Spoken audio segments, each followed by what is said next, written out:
Halo Sobat Spoiler, bagaimana kabarnya? Tentunya Millers doakan baik-baik saja. Jumpa lagi di channel Sektor Spoiler. Pada video kali ini, Millers akan bahas kelanjutan cerita dari Donghua series Renegade Immortal, episode 119. Seperti biasa, Millers mau ingatkan lagi bagi Sobat Spoiler, karena video ini mengandung spoiler, Mimin sarankan untuk tonton dulu episode-episode sebelumnya, biar ngerti jalan ceritanya. Tapi buat sobat spoiler yang gak sabar dan udah siap dengerin kelanjutan ceritanya, langsung saja kita gas ke ceritanya. Di episode sebelumnya, menjelang kompetisi, keadaan kota semakin kacau. Pertempuran kecil terjadi setiap hari, dan Kaisar Iblis mengamati semuanya dengan sikap seperti sedang menonton permainan besar. Di sisi lain, seorang pemuda berjubah hijau bernama Moyang mendatangi Momansion untuk menyampaikan tantangan dari Mofei. Ia menerobos masuk dan menghancurkan apapun di jalannya, memaksa Molihai muncul untuk menerima surat tantangan tersebut. Ketika hendak pergi, Moyang berpapasan dengan Wang Lin dan mencoba memprovokasinya.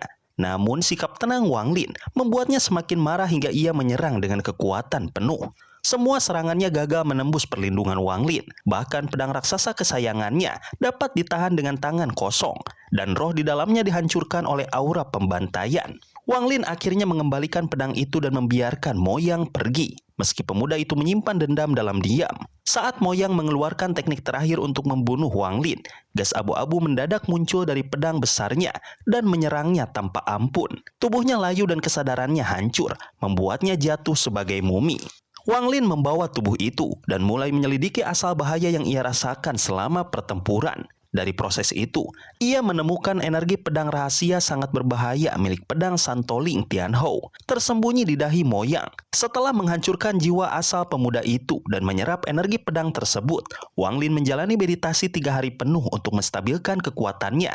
Pada akhir hari ketiga, ia membuka mata dengan cahaya tajam yang menandai kekuatan barunya yang telah bangkit. Di luar kamar, Molihai telah menunggu selama 3 hari dalam kondisi pucat dan gelisah. Kompetisi besar para iblis sudah di ambang pintu, sementara ia tahu Wang Lin sedang menjalani kultivasi penting. Jika Wang Lin tidak keluar hari itu, Molihai akan kehilangan hak mengikuti pertandingan. Ketika akhirnya Wang Lin keluar, tekanan auranya begitu kuat hingga Molihai mundur tanpa sadar. Meski aura itu kemudian mereda, perubahan pada Wang Lin terasa jelas. Ia tampak seperti ahli besar yang menyimpan kekuatan dalam diam. Dengan hati berat, Molihai kemudian mengakui kekalahannya dari Mofei yang menggunakan mantra cakram berputar untuk memantulkan serangan apapun. Bahkan setelah mengeluarkan semua kemampuannya, termasuk mantra khusus dari Kaisar Iblis, ia tetap tidak mampu menembus pertahanan lawan. Karena perjanjian yang mereka buat, ia tidak dapat mengikuti kompetisi. Sehingga posisi wakil panglima kini sepenuhnya bergantung pada Wang Lin. Malam itu, Wang Lin berdiri hening di halaman hingga fajar. Ketika matahari terbit, kota langit iblis mulai bergerak, dan bunyi drum perang dari istana menandai dimulainya hari pertempuran yang akan menentukan banyak nasib. Di episode selanjutnya, para jenderal iblis bergerak menuju istana kekaisaran melalui jalan militer yang membentang lurus hingga ke pusat kota. 8 gerbang kota terbuka lebar, dan setiap jenderal diperiksa identitasnya sebelum diperbolehkan masuk. Arena utama telah disiapkan di dekat gerbang setan langit, dikelilingi formasi perlindungan yang kuat. Di sisi timur berdiri deretan kursi bertingkat untuk para pejabat, dengan 1 kursi tertinggi yang dikhususkan bagi Kaisar Iblis. Di sisi utara dan selatan, para panglima dan wakil panglima menepati posisi mereka masing-masing. Ketika para jenderal mulai memenuhi arena, suara bisikan segera memenuhi udara. Mereka membicarakan calon juara kompetisi tahun itu. Nama-nama seperti Mofei, Shi Xiao, Molihai, Yusen, dan Mo Wen menjadi bahan pembicaraan. Bahkan Xi Lian, satu-satunya jenderal wanita, ikut dibahas. Semua orang menebak siapa yang akan memenangkan kompetisi dan suasana menjadi semakin panas. Ketika drum dipukul untuk kedua kalinya, suasana mendadak hening. 8 sinar cahaya turun dari langit, menandai kedatangan para wakil panglima. Mereka segera disusul oleh kemunculan 8 panglima besar yang hadir dengan wibawa luar biasa. Seluruh penonton terpaku pada sosok-sosok penting ini.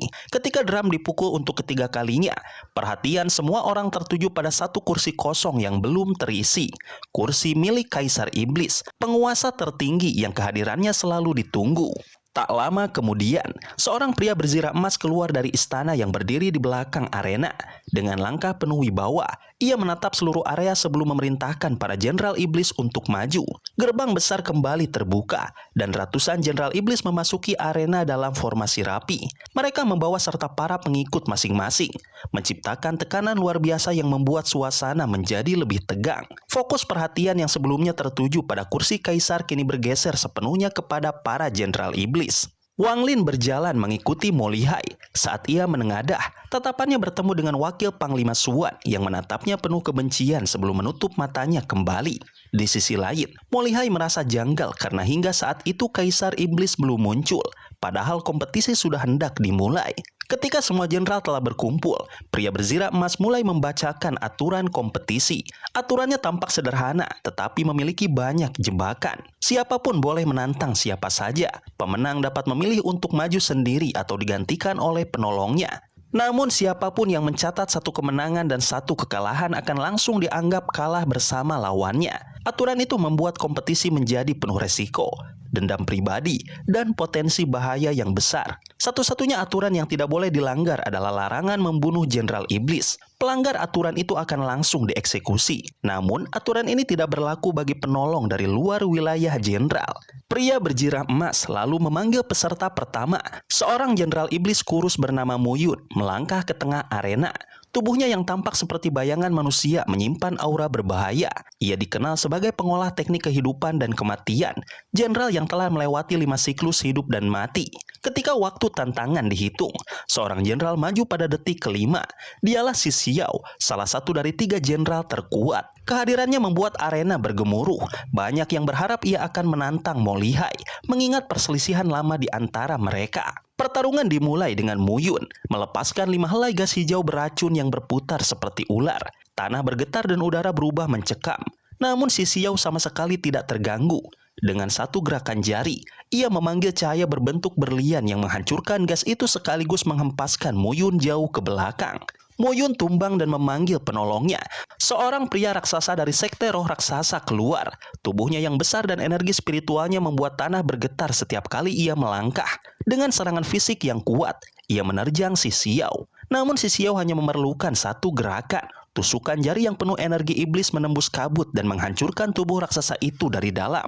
Dalam 3 langkah mundurnya, tubuh itu meledak menjadi potongan daging.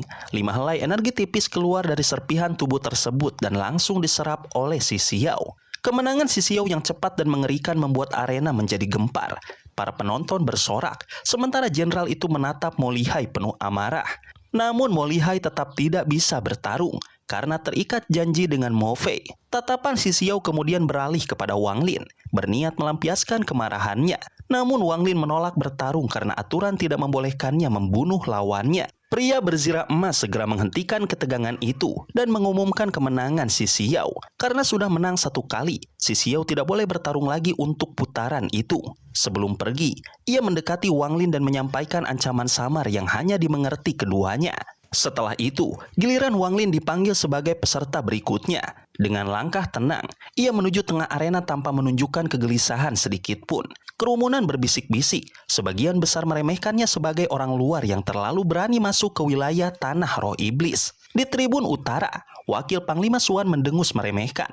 Namun pria berzirah biru di belakangnya diam-diam melihat potensi besar dalam diri Wang Lin. Tidak lama kemudian, seorang jenderal iblis berbaju zirah warna tanah keluar sebagai penantang berikutnya. Ia datang dengan penuh percaya diri, berharap dapat menyingkirkan Wang Lin agar mendapat jalan mudah menuju babak selanjutnya. Wang Lin melihatnya sekilas dan langsung menyadari bahwa lawan itu bukan tandingannya. Penolakan itu membuat sang jenderal marah dan langsung menyerang. Ia menghilang ke dalam tanah menggunakan teknik pelarian, tetapi Wang Lin hanya menggerakkan kakinya sedikit. Tanah di sekelilingnya bergetar hebat, memaksa lawannya muncul kembali ke permukaan. Aodi, sang jenderal iblis, terkejut karena tekniknya dipatahkan dengan mudah. Kesempatan itu dimanfaatkan Wang Lin untuk menangkapnya. Cengkramannya seperti penjepit baja yang menghancurkan meridian Aodi dari dalam. Serangan balasan Aodi berubah lenyap ketika bertemu ribuan segel kehidupan yang mengitari tubuh Wang Lin. Ketika beberapa jenderal hendak turun tangan, sebuah tombak emas yang dilemparkan Panglima berzirah emas meluncur ke arah Wang Lin. Namun 2 pukulan telapak tangan yang akurat membuat tombak itu melintas tanpa melukainya. Aodi jatuh tak berdaya.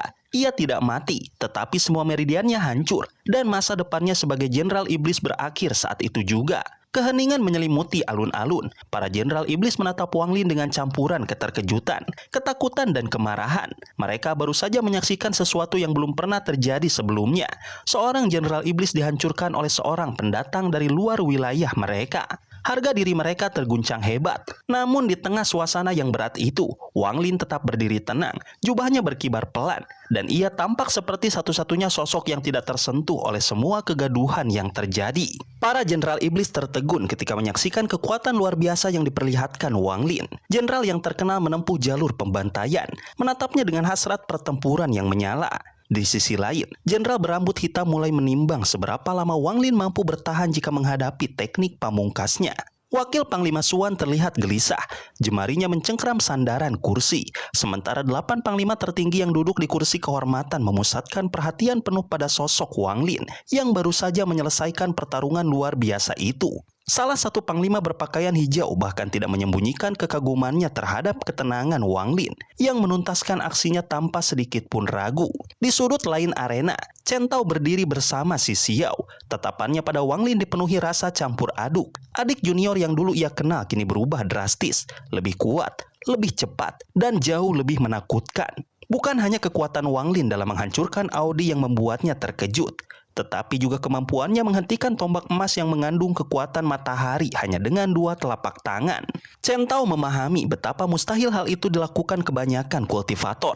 Menurutnya, kemampuan Wang Lin bukan sekedar soal kekuatan fisik, melainkan hasil analisis tajam dan deduksi tingkat ahli. Di antara semua orang, Mo Lihai tampak menjadi yang paling gembira. Ia merasa keputusan memilih Wang Lin sebagai penolong adalah langkah terbaik dalam hidupnya.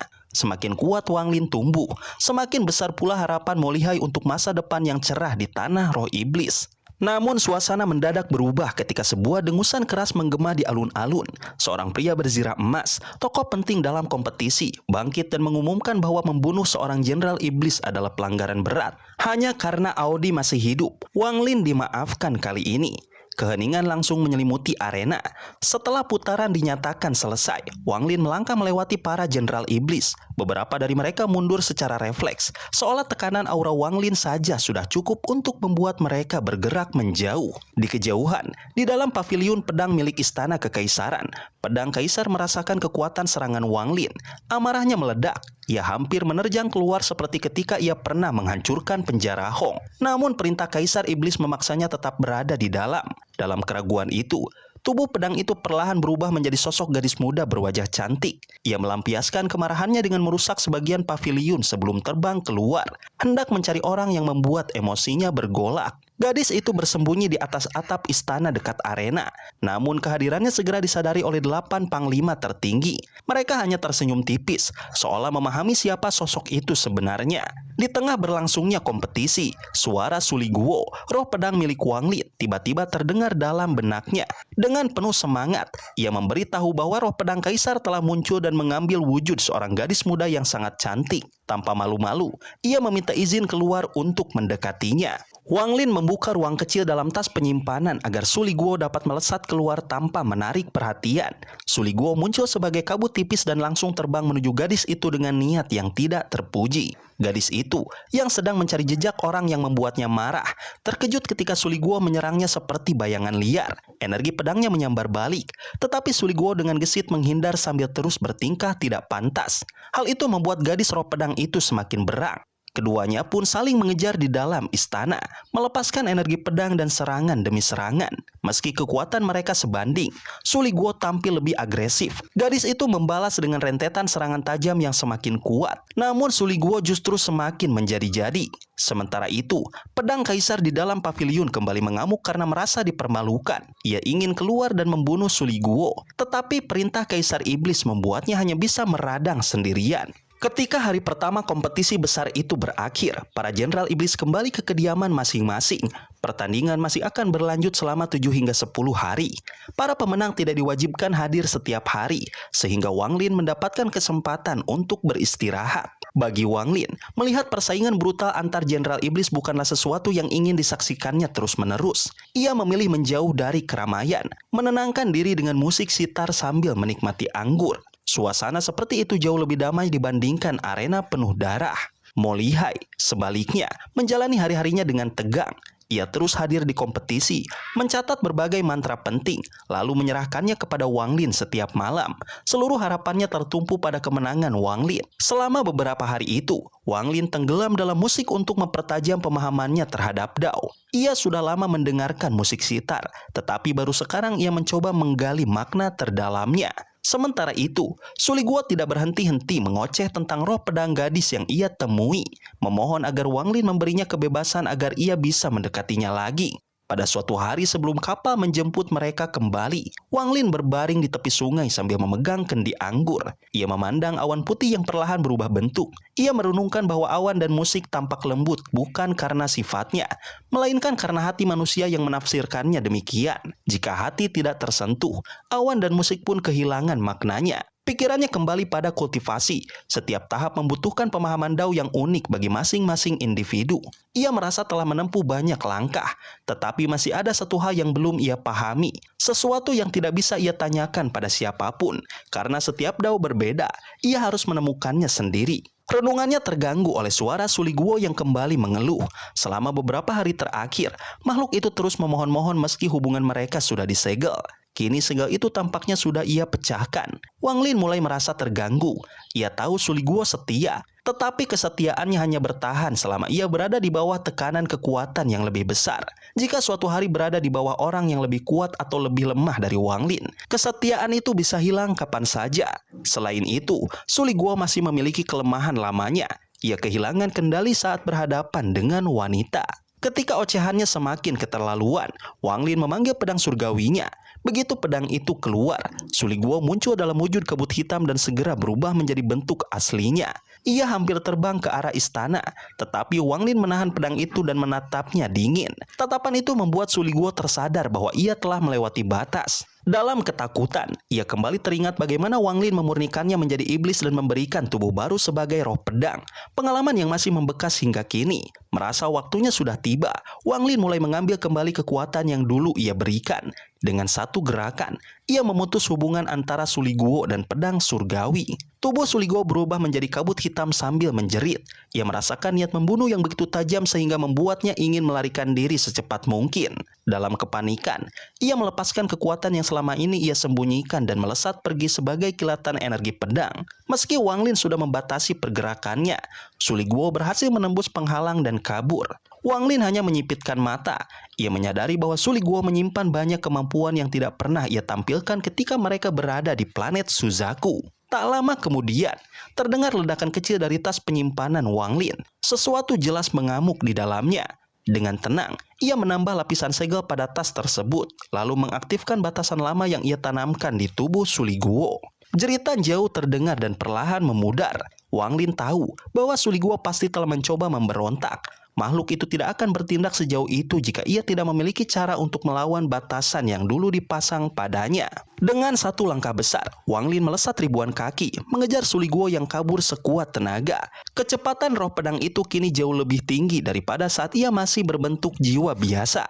Rasa takut membuatnya memaksimalkan seluruh kekuatannya, melesat seperti hantu yang berusaha meninggalkan kota iblis langit. Sambil berlari, Suli Guo merutuki nasibnya. Ia merasa sudah banyak membantu, namun tetap saja terancam dibunuh. Ia menyesali pilihannya menyembunyikan beberapa rahasia, termasuk rencananya kabur bersama pedang surgawi dan roh pedang kecil yang ia sebut hitam kecil. Ia teringat bagaimana ia dan hitam kecil bekerja keras melonggarkan batasan Wang Lin selama bertahun-tahun, memanfaatkan momen ketika Wang Lin sibuk dalam pertempuran besar. Semuanya dilakukan dengan sangat hati-hati, setidaknya menurutnya. Namun ia meremehkan kecerdikan tuannya. Kebohongan kecilnya mudah terbaca, dan kini ia harus menanggung akibatnya. Ketika hampir mencapai batas kota, Suli Guo menoleh sejenak, membatin perpisahan dengan roh pedang kecil yang ia kagumi, sebelum kembali mencoba kabur. Namun mendadak ia berhenti. Sosok Wang Lin sudah muncul tidak jauh di depannya, berdiri dengan ekspresi dingin yang membuat tubuh Suli Guo gemetar. Sebelum situasi berkembang lebih jauh, tas penyimpanan Wang Lin tiba-tiba bergetar keras. Segel-segel tambahan yang baru saja ia pasang runtuh.